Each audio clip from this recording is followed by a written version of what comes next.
Hey guys, welcome back to my channel. At the time of this video being made, we were graced with the final stage of the pre-wipe event and all traders are now unlocked and selling everything for cheap. Wipe is now officially, and I quote, super soon, soonish, soon. And since the title for this video is too good to pass up, I now present to you 12 tips for point 12. Starting out with tip number 1, I'd like to mention something every single player could benefit from when the patch drops. Offline mode is extremely useful for learning the game.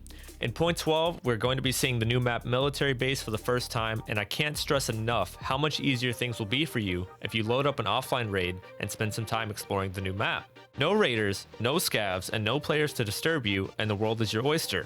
Find the loot spots, learn the layout, take in all the sights from the comfort of your own raid. Tip number 2 is on trades, specifically the first 2 that level 1 Therapist has to offer. 2 duct tapes will trade for a car medkit, and 2 matches will trade for a painkiller. These 2 meds can get you through any situation and are essential early game items. Use them. Tip number 3. Take armor over guns in early game.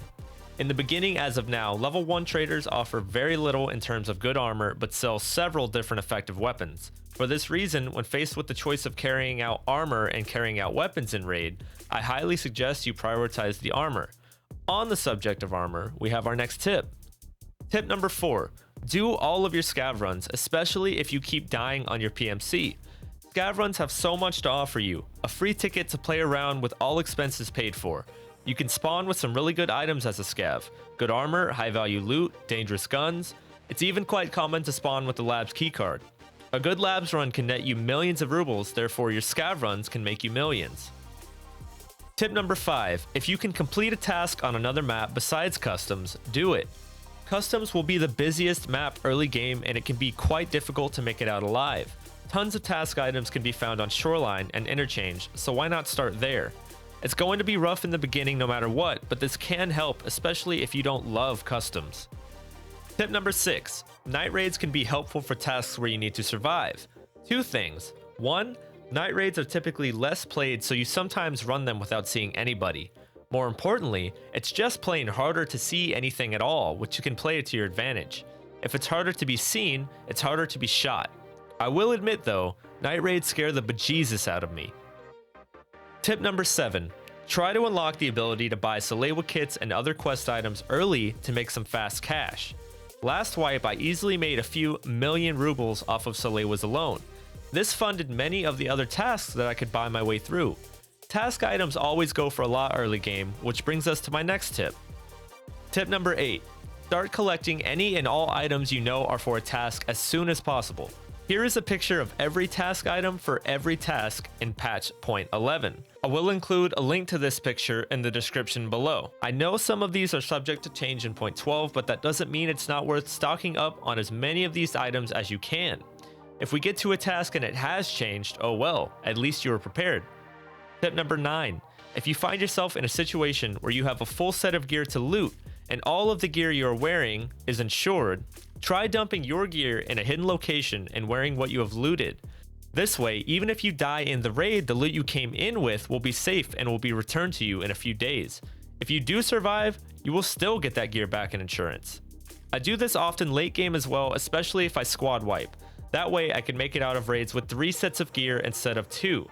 I wear one of the enemies, carry another in my bag, and stash mine away safely for insurance to come pick up. Tip number 10. Try to keep your stash somewhat organized. Guns can be broken down to save some space. A clean stash is a happy stash and will save you many headaches. Also, every gun can be broken down to save space. Take a look at these 2 weapon cases, both filled with 5 M4s, modded the exact same way. By taking off the pistol grip and removing the magazine, we saved 20% more space. Enough room to fit a whole other M4 inside. Tip number 11. Examine everything before you start raiding to save time when looting bodies. The less time you spend hovering over a dead body, the better. After a shootout, the last thing you want to be doing is taking too long to loot. You made noise and you need to reposition because you can bet other players on the map are heading your way. If you examine things before you start playing, it can save you crucial seconds in raid. Who knows, maybe it will even save your life. Our final tip in this video might just be the most important. Tip number 12, remember to have fun. This might sound corny, but Escape from Tarkov is an incredibly hard game to succeed at, and you need to remember to enjoy the little things.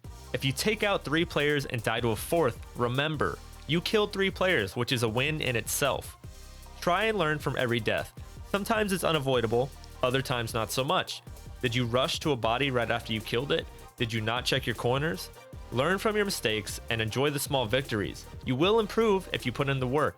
I appreciate you guys checking out yet another video. I can't thank you all enough for the support. Remember to like and subscribe for more content, and please feel free to stop on my Twitch stream and ask me anything. I'm here to help. Thanks again, and I'll see you next time.